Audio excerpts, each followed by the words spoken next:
everybody. Scott Golden here with the All-Star Wrestling Review Series, August 4th, 1979, is your edition for this particular run of things. We've got a good bit of these. Going to have about maybe 100, 125 by the time we are completely finished with that run. But we got to run through the rest of 1979 and 1980 and 1981. So while I'd love to have the entire 1972-73 through the entire run that ended in 85, we don't have that. We'll do what we can, and we're going to add more old school wrestling as we go forward. Nearly 1,700 audios, or actually over 1,700 now. For your listening pleasure, old school, new school, try to be as current as we can, usually a day or two behind on live shows. So not exactly the most responsive, but running multiple businesses, I don't exactly have the ability to be as connected as I want to be 100% of the time, but we do the best we can. As mentioned, this is the August 4th edition, 1979, of the run of All-Star Wrestling, which we've been covering. And again, a decent enough program. A rare television appearance from Andre the Giant here to kick off the week. Andre, of course, a major talent at the time, and a guy who, obviously, when he comes to town, using his size, handicap match, Jose Estrada and Johnny Roz, not going to be anything but a one-sided affair there, duh. But at the same time, seeing Andre in town, a treat for most fans, and something that really, for the average fan, is an idea that is thrilling to them. Obviously, Andre comes to town. Andre starting in the 70s, and really by this point in 1979, farmed out to various territories, but always coming back to the New York area. Andre doing a bunch of, bear hugs and basic giant moves, but at the same time taking on two guys at once makes him a star, obviously, and Andre stacks him up in the corner, shoves him back into the corner, and doesn't exactly want to leave anybody there. Then we see Andre kind of stacking people up, keeping them going, doing what he can, where he can, how he can, and managing to ultimately roll things up and keep things going there, and gets the victory. Swede Hanson up next, and Swede Hanson has been I won't say a major star. He's not here terribly long, going by some time in the early part of 1980 or so. But Swede Hanson pinning the Colombian Jaguar in 4:36 with the pile driver. Post about, the Jaguar is being taken out on a stretcher. Hanson jumps his ribs and breaks the stretcher.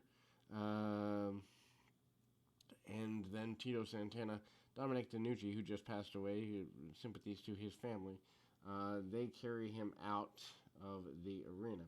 Swede Hanson, obviously a guy who, for the most part, is a major force in the area. In terms of just being,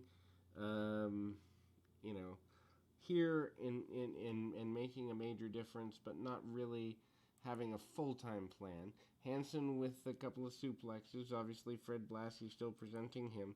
Fire red hair, which at the time was a rarity. I mean, obviously they were redheaded wrestlers, but I don't think stylistically his style was there in terms of the red hair and the bullishness.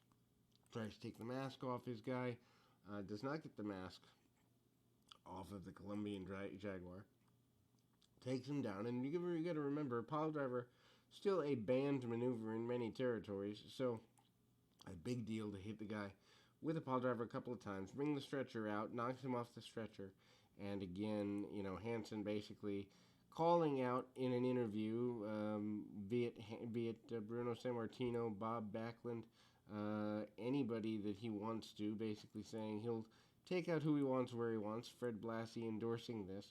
Don't necessarily understand why they had managers for guys that could talk. Hanson seems to be a good talker, not necessarily a good person if you research up about him, what he did to people and children and all sorts of things. But as far as a wrestler and a talker, he's good at that particular life skill here.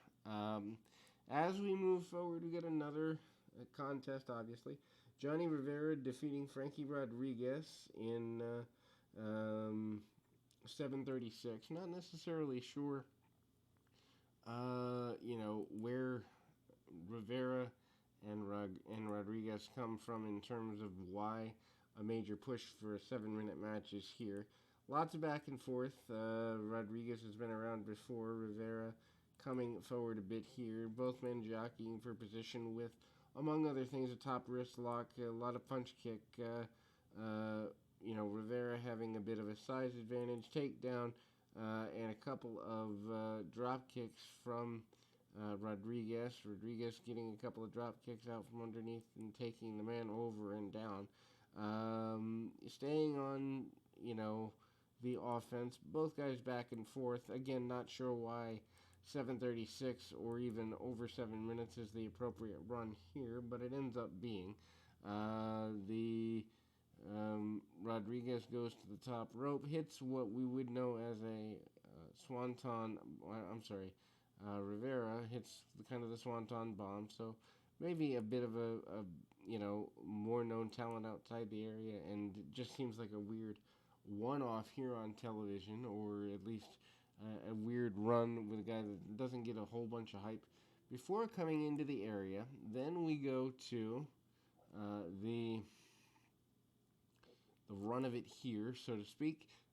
What I mean by that is next matchup, and I've got to grab my phone, so we'll be back in 2 shakes of a lamb's tail with the continuation of this action. And again, I mean, it's ultimately a, different time, certainly by far, and a time that is, without a doubt, a good, I don't know that I'd say good experience entirely, but a potentially good run.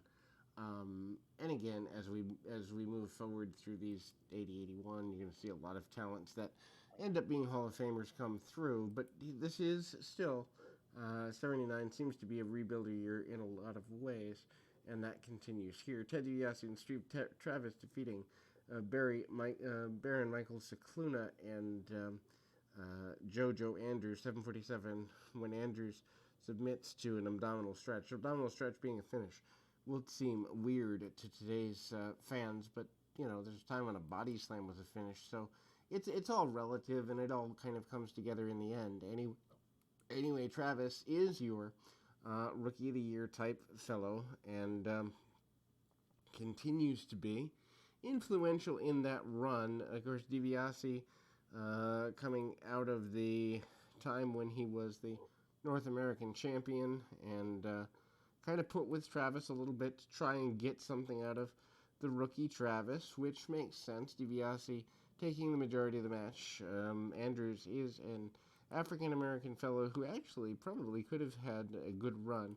Hooks up on arm bars, head scissors, and the like. Andrews takes a good bit of the match here, doesn't get everything he wants out of it. Travis, of course, being a rookie, doesn't get as much out of things as we may like. DiBiase and DiBiase and Travis do get the victory off of that abdominal stretch submission, which is good. Cicluna and DiBiase do square off a bit.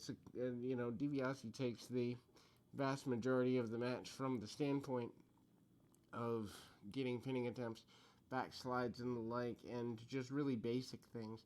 DiBiase obviously not wanting to waste a whole bunch of energy and emotion. Travis, though, does disappear going into 1980, because I am ahead in my watching, not ahead in my recording. I wish I was, but anyway.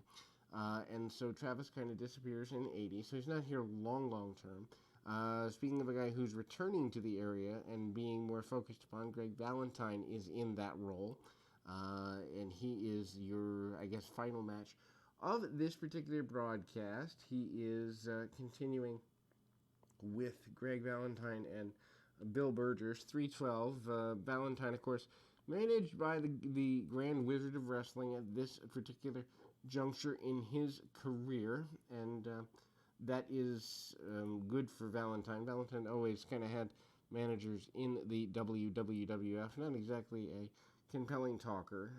Valentine at this point has eliminated for an extended period of time the Chief Jay Strongbow using the elbow drop and actually the atomic drop, which kind of looks a little sloppy compared to Bob Backlund, who at the time is the WWF champion, and using it on a consistent basis. Tying up the legs a bit here. Snapmare takes him over, doesn't get all he wants on it. Elbow to the top of the head by Valentine, and Valentine gets the victory soon after with the hammer elbow drops.